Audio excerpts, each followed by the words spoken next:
What's going on, everybody? Justin here, back in the Salt Strong Reel Room, and today, in this video, we're going to talk about a reel that a lot of anglers have been anticipating to show up in tackle shops. We just got them here at fishstrong.com.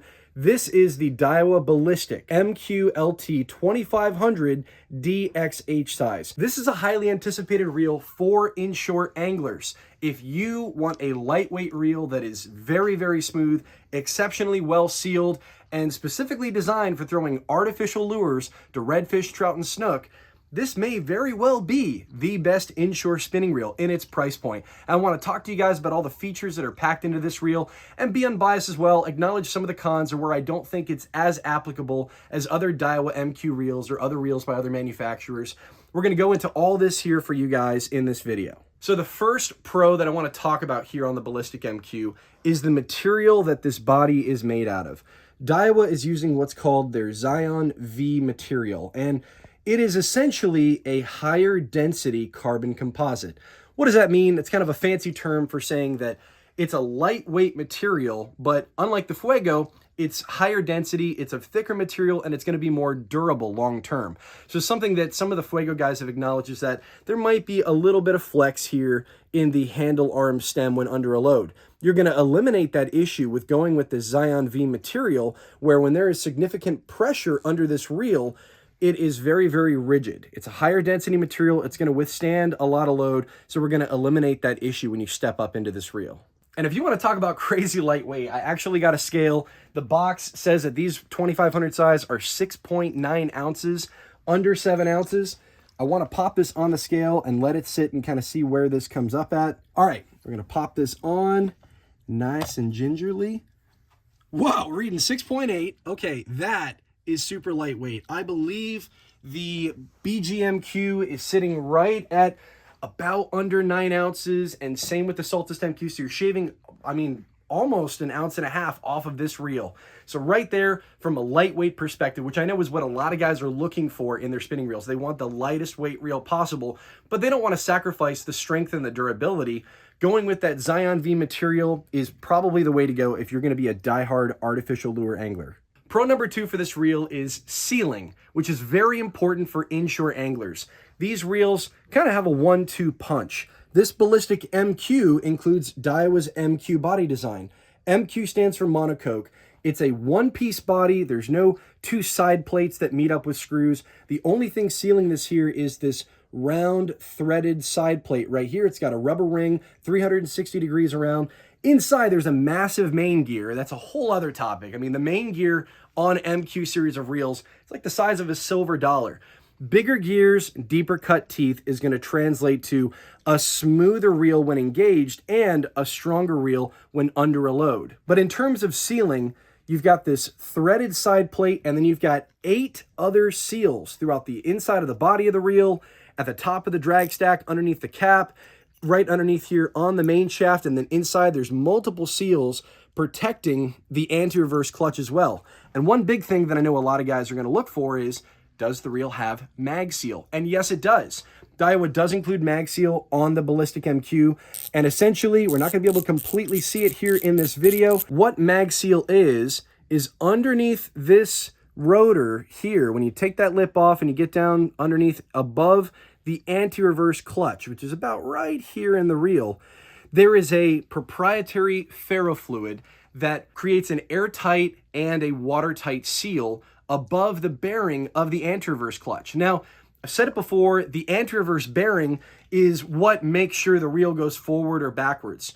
As saltwater anglers, we don't need to backplay a fish, and we definitely don't want the handle to go backwards when we're fighting a fish.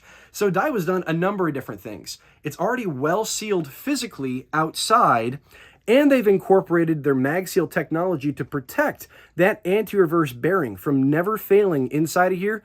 In addition, they've eliminated that anti-reverse switch here on the front of the reel. This comes with a lot of different reels on the market, but slowly manufacturers are getting away from that because for saltwater anglers' purposes, we don't need to backplay our fish. We don't need that saltwater potential entry point that can compromise the reel. So they've eliminated it entirely, and I think it was a really smart choice. One thing that I think is really cool to note, this is something that Mark Mills pointed out at ICAST 2021. The Ballistic MQ specifically, unlike the Saltist MQ and the BG MQ, is this big bearing down here on the main shaft and the way they've kind of designed this main shaft altogether. Now, there are bearings included on the main shaft on other MQ reels, but this one right here is big enough to kind of rest inside this inner race of the spool. And what that's going to do is kind of two things.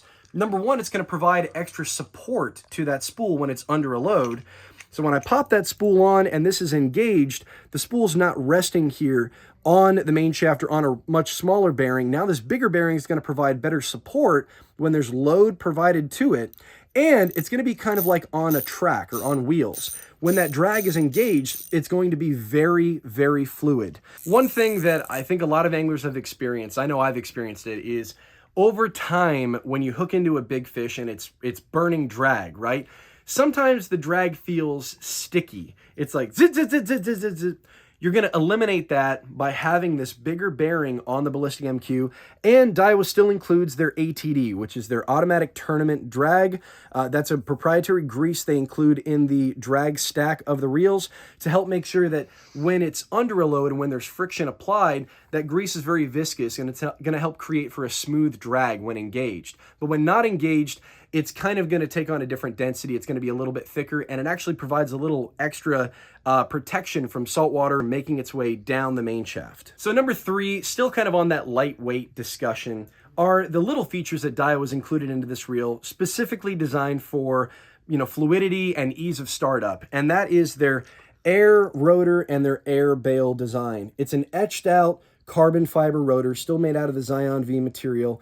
And their air bale is this hollow one-piece bale, as opposed to a traditional wire bale. What this does is when you go to turn the handle, there's very little force that needs to be applied to engage that reel. It's very, very fluid. It really creates one of the smoothest reels in Daiwa's lineup. Any reel that comes with air rotor and air bale design just makes for a very smooth feeling reel in application. I still want to remain unbiased in this review. This is actually going to be added to my lineup here soon. I have the trifecta, if you will. I have several BGMQ 3000s and a Saltist MQ 3000. They each have their own specific purpose. I'm going to be adding the Ballistic MQ into my arsenal for a specific purpose, but I do want to acknowledge, I guess, let's say one of the cons of the reel, or this particular reel is not as applicable for certain situations. So I have other aluminum bodied MQ reels for fishing around structure, heavier structure like docks, gnarly oyster bars, maybe even around rock jetties. I would prefer to use an aluminum bodied product in those scenarios if I'm going after really big redfish, 35, 40 inches in length, or big snook, if I want to pull them away from structure. Even though you have the rigidity of a Zion V material here on the Ballistic MQ, in this particular material, it isn't that this material is going to flex. It's that balancing with a rod that is of medium heavy or heavier power might feel a little unbalanced. This is a very lightweight reel. It's designed to use out in open water scenarios for redfish, trout, and snook, grass flats, potholes, some small oyster mounds, things of that nature. But if you're fishing around, let's say mangroves or docks or really crazy structure, you're probably going to want to go towards a more aluminum body construction. And then the other con to acknowledge is the price. These reels are about $230. They're a pretty penny. But again, like I've said before, it's an investment. While an $80 reel will still catch plenty of fish, you are paying for particular features that are going to help you have a smoother reel in application. It's going to last longer because of the sealing, and it's going to be even lighter than the renowned Daiwa Fuego that comes in at about 7 ounces and change. So you've got a lighter reel, smoother reel, better sealed. So you are kind of making up for that added cost with the features that are added to this, but I think it's something to consider. So that about covers the big spectrum of the Ballistic MQ. I didn't really want to go into the drag and the line capacity because it's on par with a lot of other Daiwa reels and other manufacturer size reels. They all have about 22 pounds of drag, hold 200 yards of 10-pound braid. That's industry standard nowadays, and I think a lot of you guys know that. But what I wanted to talk about were the things that make the Ballistic MQ unique and some application-specific approaches to using this particular size reel. So here at fishstrong.com, we got some of the 2500s. They're probably going to go pretty quickly. We also have other sizes of the Ballistic MQ. specifically the 1000 size. For those guys that want the lightest weight reel possible for throwing little 2-inch soft plastics, guys in Texas that are BFS anglers, the bait finesse system, this would be a good option, loaded with 6 or 8 pound braid, small, compact, lightweight, all the same features, just a little better balanced with 6'6" or 6'8", size rods. We also have the 3000 for those guys that want additional line capacity. If you're going to fish open water scenarios for, let's say, bonefish or even big reds out on the grass flats or out in Mosquito Lagoon, for example. Got a lot of line capacity on that size. If you guys have any questions about these reels, any of the other reels we have in the shop, or if you guys have experience using the Ballistic MQ, we want to hear from you. Please leave some comments down below. Otherwise, thank you so much for tuning into the video, and we'll see you guys on the water. And if you're new to Salt Strong, we are the best inshore fishing club in America. We teach you how to find and catch all kinds of inshore game fish. You're going to save a ton of money on your fishing tackle, and you're going to meet a bunch of awesome new friends. So if that sounds like something for you, head on over to saltstrong.com, and we will see you in the Insider family soon.